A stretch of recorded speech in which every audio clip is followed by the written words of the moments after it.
Welcome everybody to Midtown Happy Hour Live. We are so glad you have joined us. Thanks for making the switch with us from Facebook to YouTube.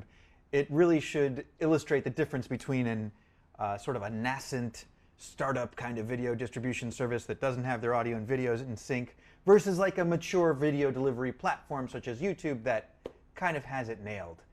Welcome to all our viewers. We're glad you made the switch with us to YouTube. I'm sure our audio and video are in sync. There is a chat room in YouTube. Feel free to reach us in the chat room to make sure we know you're watching, and if you've got questions, that's where they'll be answered. It's Friday night. It's 4:45.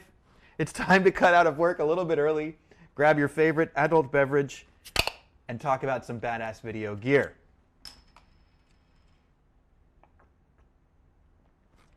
Man, that really makes the 4K video go down smooth. I'm Totally Famous video guy Jesse Miller, coming to you live from Midtown Video in Miami, Florida.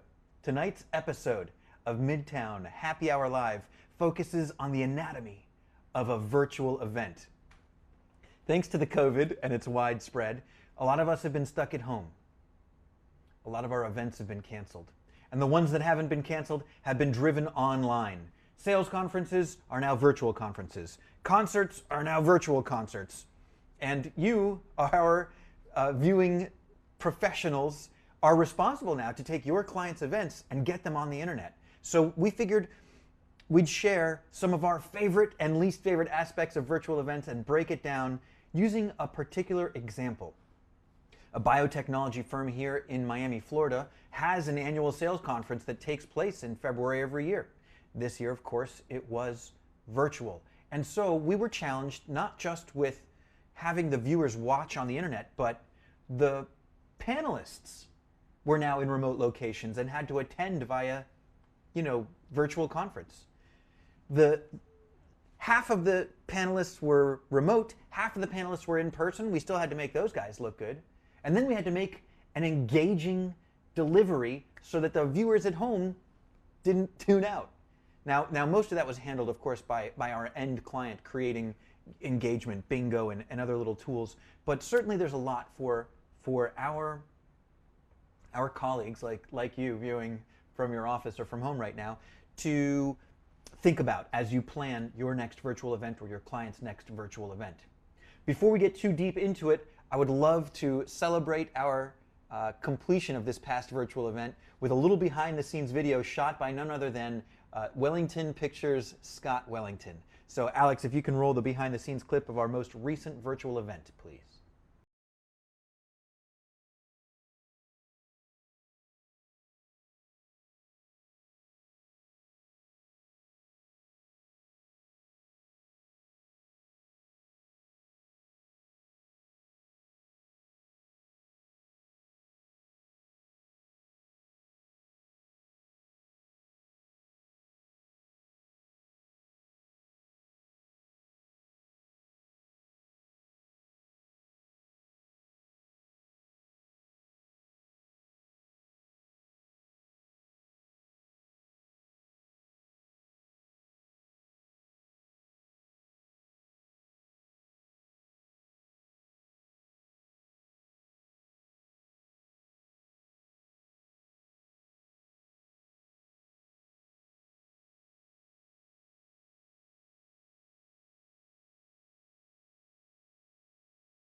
You guys for checking that out. That was a behind-the-scenes look at our virtual conference for a biotechnology firm here in Miami. Some of my favorite stuff was taking the flight-suited executive and making her look like she was in Top Gun, thanks to the green screen in the virtual set, which we're going to cover a little bit later in the show.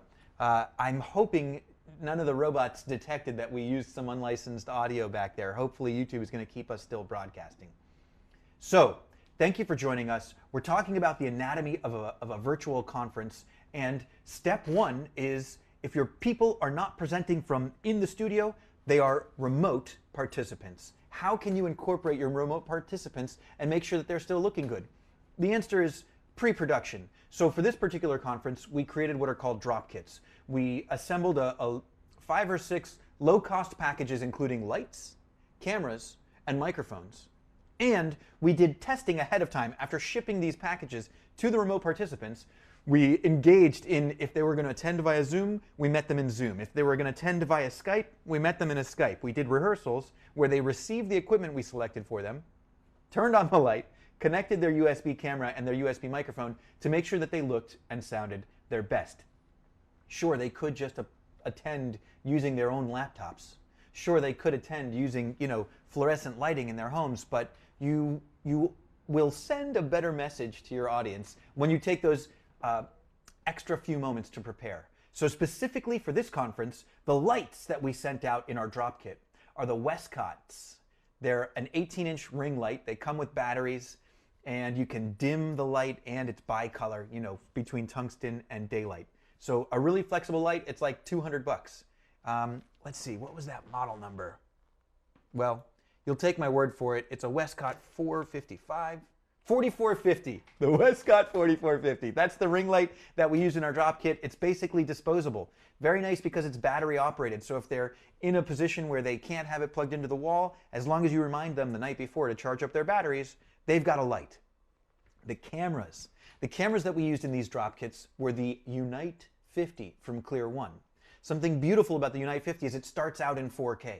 So if you're doing an HD production, it's downscaling, yes, but it's looking nicer than your built-in camera's laptop, which is probably not 4K. Some of the newer MacBook Pro built-in cameras actually did look as good as the Unite 50 from Clear One, so we were impressed by that. But we don't know we don't know necessarily what to expect when we've got a remote doctor in California that's going to attend the show live via Teams, for example. So just to take a precaution, we sent a USB camera, the Unite 50. It's about $500, and it has a built-in 4-microphone array. This is very important. You do not want you don't want your end user to hear the entire room. So as much as you can do to improve the remote audio of your participants, the better your show is going to sound. Of course, you can control the environment with your in-person participants, but every ounce of preparation is returned tenfold in production quality. Definitely. So our drop kits consisted of microphone/camera, Clear One Unite 50, and light, the Westcott 4450. All told, it was about $800 per drop kit, including shipping. So after we sent out the 5 different drop kits to the remote doctors, we then engaged in testing and rehearsal to make sure that, number 1, they knew how to use the gear. Number 2, that when they were using their software conferencing, that they set the right input, right? If you are opening Zoom, you've got to go to your settings and make sure you're not using your built-in microphone, that you're actually using the microphone that's part of the Unite 50 camera. Enough on remote participants. I think you guys get the point. Let's talk about the in-house participants. Production. Now you guys saw green screens there, but even more in that video, there were lights, there were cameras, there were microphones. So we're definitely not using built-in laptop microphones for the in-house participants. What are we using? Well, you want to get a lavalier on your talent. You want that microphone as close as possible to their mouth, as I said, to eliminate the sound of the room.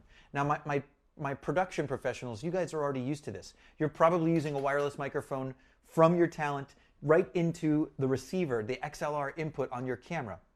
That's an important thing to do, and you want to consider your switcher as well. Is your switcher going to be able to handle audio coming in on the SDI coming out of the camera? Because if not, you'd better have a separate audio switcher where the wireless mics are transmitting.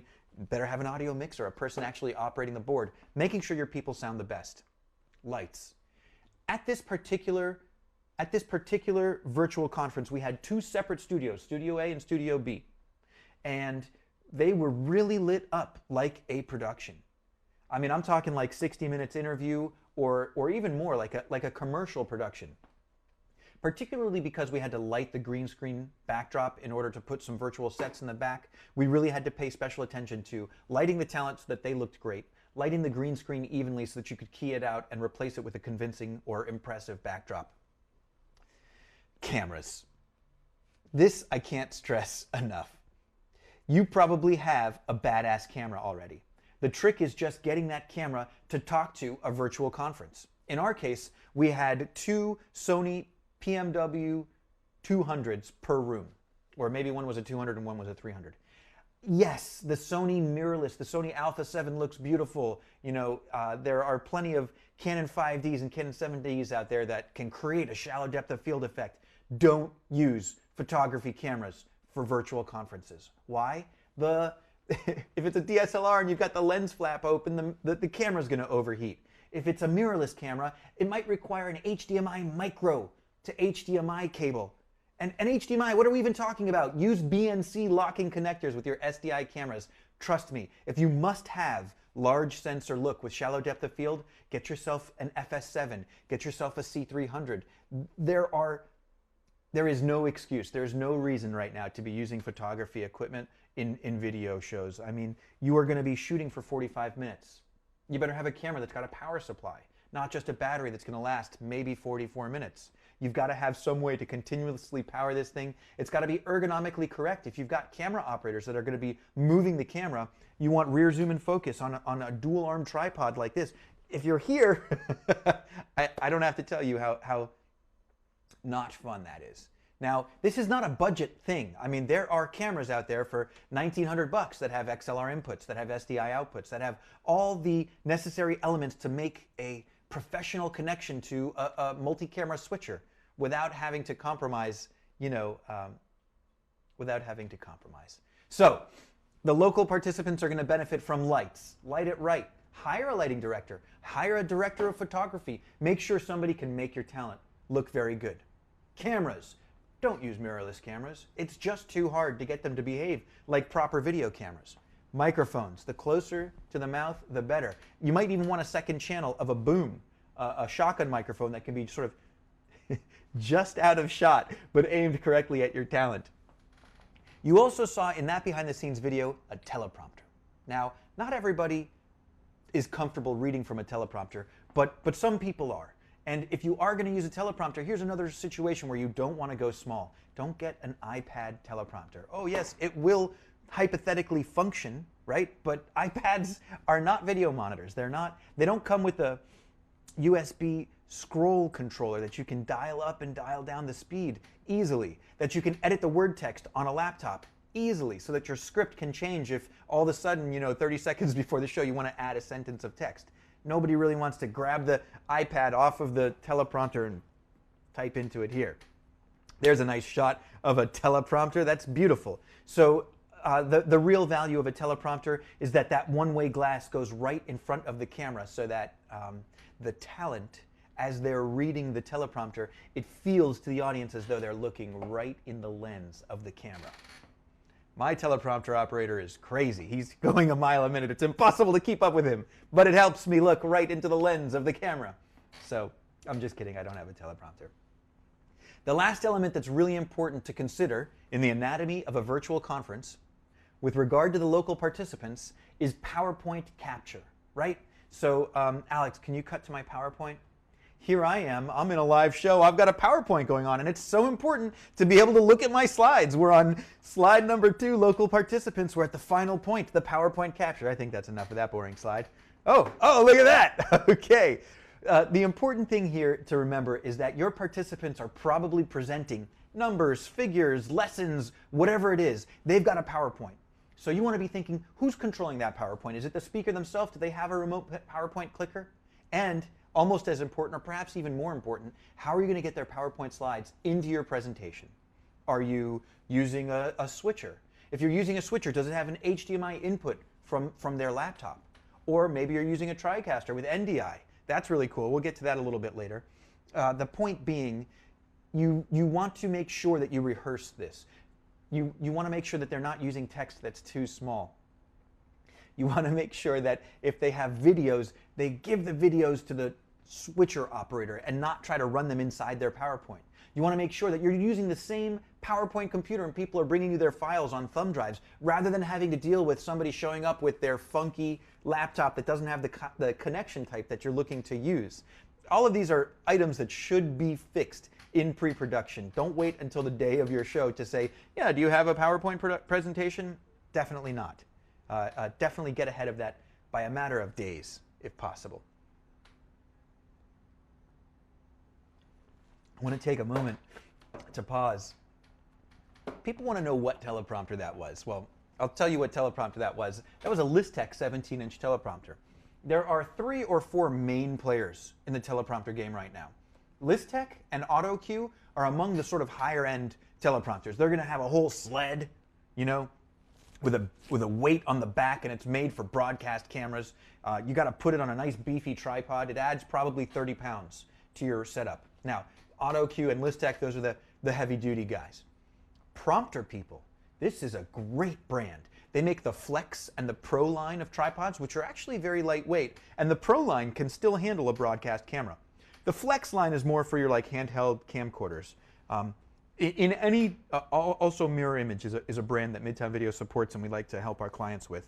But I would have my entry-level guys consider prompter people, and I would have my broadcast, my can't fail guys consider AutoCue and Listech at the higher end.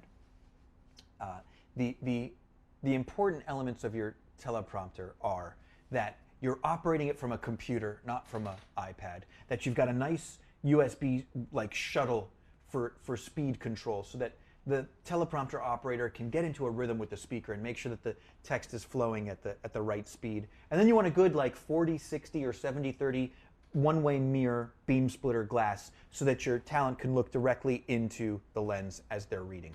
Now you might see their eyes going left and right like this, but at least they're kind of looking at you. You know, if you try to do cue cards, they're going to be looking like this. You know, so teleprompter, it adds a nice feature. Before we go, I would be remiss, because I spent all this time talking about PowerPoint capture, I'd be remiss to leave behind without discussing how to get the slides of your remote participants. We started with remote participants, we moved to local participants. In local participants, we talked about their PowerPoint capture, but let's talk about your remote participant PowerPoint capture. If you're using Zoom, right, then you're probably got a laptop next to your switcher and you're taking HDMI out of your laptop into the switcher, or in an advanced way, you might be sharing that desktop over NDI into your switcher. Well, the remote participant, if they're using Zoom and they share their desktop, they share their own PowerPoint slide, Zoom is automatically going to create a little 2-up for you. They're going to create a box that shows both the speaker and the document that they're presenting. Now, that is largely out of your control, but there is a little bit of control. So in Zoom, you want to familiarize yourself with the screen layout options. So it's not just gallery view versus speaker view, right? When the remote participant is sharing their document, you have a couple of options to go into full screen, to go into side-by-side, to put the speaker on the top and the document in the middle. It's very important that if you do have remote participants, you limit the number of people that are in that meeting.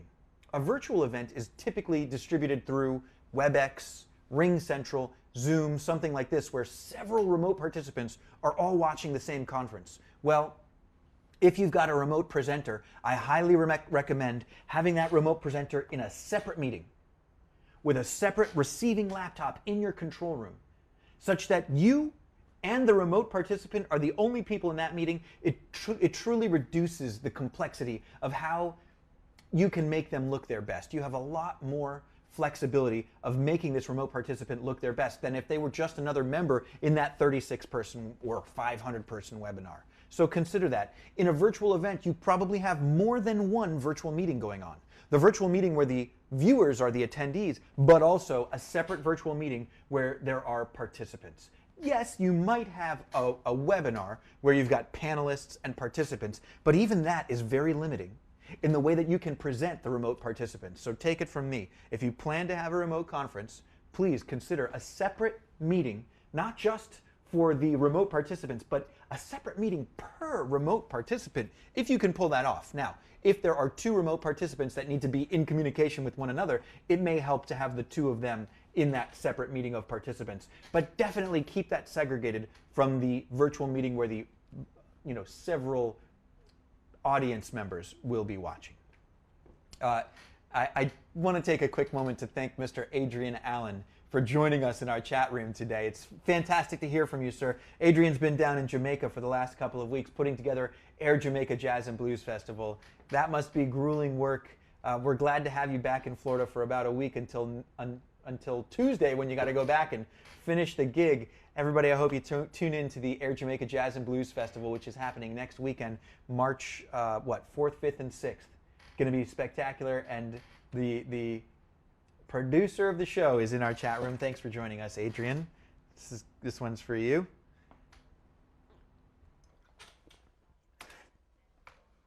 Oh my goodness. In considering guests in the chat room, we'd be remiss to ignore these two titans of industry, Mr. Josh Wright and Mr. Ben Kaufman.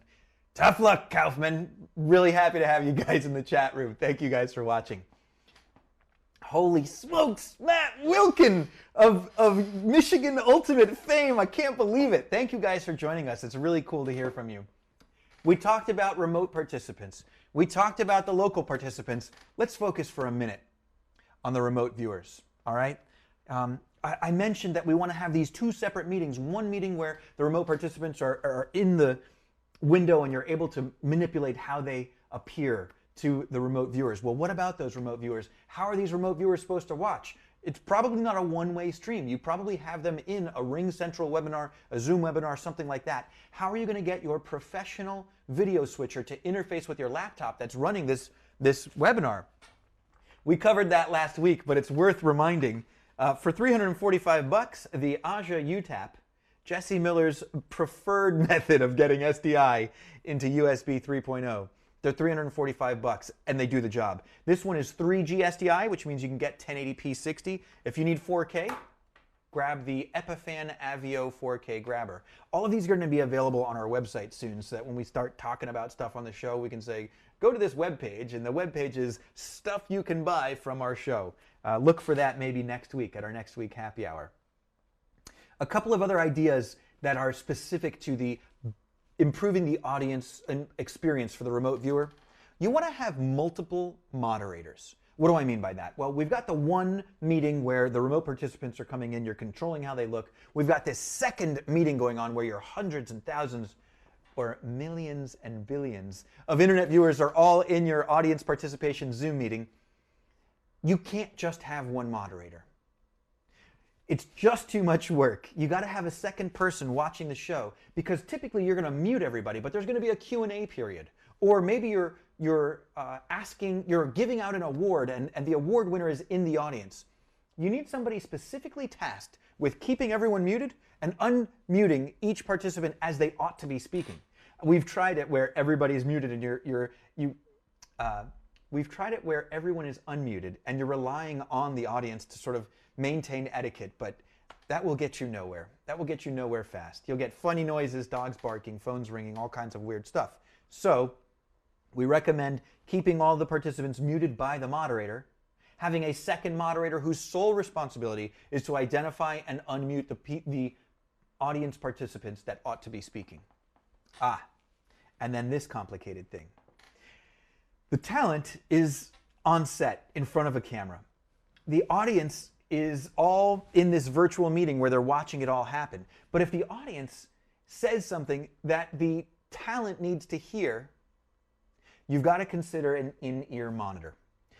The person moderating, if they need to get the attention of the speaker, you can't just shout at them. And the person speaking to the camera can't just have a speaker playing back all the audio from the conference, because that audio from the conference is going to get into their microphone and get back into the audience and cause major problems. So the way to effectively link the on-camera presenter into the remote virtual event is to get somebody speaking to the talent on an in-ear monitor. Get one that's discreet, get one that's wireless so that they're not, tethered down. And this way, you could have somebody sort of moderating the chat room, managing the question and answer session, and speaking to the on-camera talent surreptitiously, clandestinely, so that you can create a smooth communication flow that doesn't interfere with your audio and video signals. We only have 2 slides left. Don't worry. We went through the remote participants. We went through the local participants. We went through the local viewers. What about the fancy stuff? To do fancy stuff, there's no better way to get it done than with a TriCaster. Normally, when I say things like that, it's because I'm asking New Tech for marketing funds and stuff like that, but this is the honest truth. This time, we're not even asking them for cash. I just need to tell you, if you're going to do a remote, some kind of virtual conference, get yourself a TriCaster. And if you're not going to get a TriCaster, that's okay. At least get something like vMix or some other NDI-enabled switcher. Why do I say that? You know who else is an NDI-enabled switcher? Wirecast. So vMix, Wirecast, TriCaster, all of these are great solutions. I like a TriCaster because I like hardware, but the reason you got to have a TriCaster, you want to see the slides. Awesome.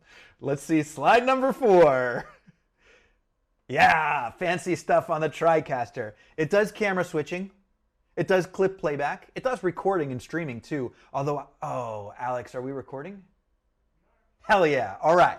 You want to record this so that you can have something to play back later. It does its own clip playback. Now listen, don't do your clip playback via PowerPoint. There's no telling what kind of choppiness or complete utter failures you may have. Speak to your remote and in-person participants and say, hey, do you have a video? And if they say yes, say, give me the video. Ingest the video in your TriCaster, play it back at the appropriate time like we did on our behind-the-scenes clip playback. If I had that in my PowerPoint presentation and I tried to play that video, 98% chance of failure. So trust me, get the videos, put them in the TriCaster, play them back. Something else that's very cool about the TriCaster is that it manages NDI sources. Now we said vMix does this too, we said Wirecast does this too. Those are great options. I'm all for it. Even OBS Broadcaster does NDI, so that's for free. So there's definitely not an expense here. The point that I'm trying to get at is when you use an NDI-enabled switcher, you can do things like share your PowerPoint over the network. So my PowerPoint presentation that's going on my computer is not HDMI to SDI to the TriCaster. No, it's just on the same network as the TriCaster. It's being picked up as an NDI source. Let's see that slide again, Alex. Beautiful. That's coming in on NDI. All right, now the last thing I have to say about fancy stuff in TriCasters has to do with virtual sets. Virtual sets, or even just using a green screen to make a fake virtual backdrop. It is so important to remember that if you're going to use 2 cameras, you need an angle of the virtual backdrop per camera angle. Okay, think about it. If you've got camera angle 1 over here and then camera angle 2 at 45 degrees, right? If you switch from camera 1 to camera 2, but your backdrop doesn't switch, doesn't represent a new backdrop for the new camera angle, it'll be the same backdrop and it'll just look like your talent boop, automatically turned 45 degrees. Alex, do we have, oh, let me present it another way. If you keep the same backdrop, green screen virtual backdrop, and you would cut from a medium shot to a close-up shot, but you don't change your backdrop, you don't zoom in on the backdrop, it'll look like, watch this, here's legendary New Tech trainer Don Balance, who we lost recently. This dude deserves all respect. But watch what happens when I cut from a close-up, when I cut from a cowboy shot to a close-up shot without fixing, there we go, from a cowboy to a medium, without changing my backdrop. It looks like Don just sort of changed in size. Let's go back to the cowboy. Okay, cowboy's the knees up. And then let's go back to the medium shot, waist up. Boom. All right. What would be ideal there if we zoomed in on Don? We should have zoomed in on the cars too, so that the viewer at home can continue to suspend their disbelief and believe that that backdrop is for real. There's the cowboy. That's how it's done. All right. So the point I would like to make is that when you are doing a green screen, when you are using a virtual set or any kind of chroma key backdrop, every camera angle needs its own backdrop angle. Now, here's another great reason to use the TriCaster to do your fancy stuff. It has this thing called compositions. So if you create a talent in front of a backdrop and you create that in an ME, you actually have a T-bar slider that will allow you to zoom in at the same time to the camera and to the backdrop. So without actually even using a second camera angle, you can create creeps, zoom in, zoom out. It'll even do a little pan and scan. So you can create multiple camera angles based on this compositions feature with the same one camera and the same one virtual backdrop. Very cool. So that's slide number 4. Let's hit up slide number 5 because here's another non-paying sponsor. Don't worry, we'll hit them up for some cash after they've seen how many eyeballs land on their product thanks to this, but Bird Dog. Man, if there's one up-and-coming company that I would like to thank, it's Bird Dog. They have made this badass line of, so their old stuff is the Bird Dog Studio stuff. So this Bird Dog Studio Mini is both an encoder and a decoder. It'll take HDMI from a camera that's not NDI enabled and get it onto your network as an NDI source, or as I'm using it right now, it'll jump onto your network and allow you to choose from any of the available NDI sources and come out HDMI into your monitor. So I'm using this as a program monitor. I'm taking NDI off of program feed of the TriCaster, coming out HDMI into my little program monitor here, and it's awesome. Now I have to come clean with you all. I'm using the totally amateur HDMI connection because I didn't spring for the extra $200 for SDI, even though I suggest to all my friends to do it. Why didn't I do it? I don't know. A moment of self-reflection from your friends at Midtown Video. But Bird Dog allows not just NDI sources, but NDI destinations. They make these $399 4K enabled boxes called Bird Dog Flex. Bird Dog Flex. So you can connect to a 4K monitor, take an HDMI right into the monitor. Beautiful. Now you've got your source. Or if you've got a 4K camera that's not NDI enabled, get a Bird Dog Flex input, and it'll be HDMI out of the camera, right onto the network. It's PoE. It shows you tally lights, so it's red when it's hot and it's green when it's on preview.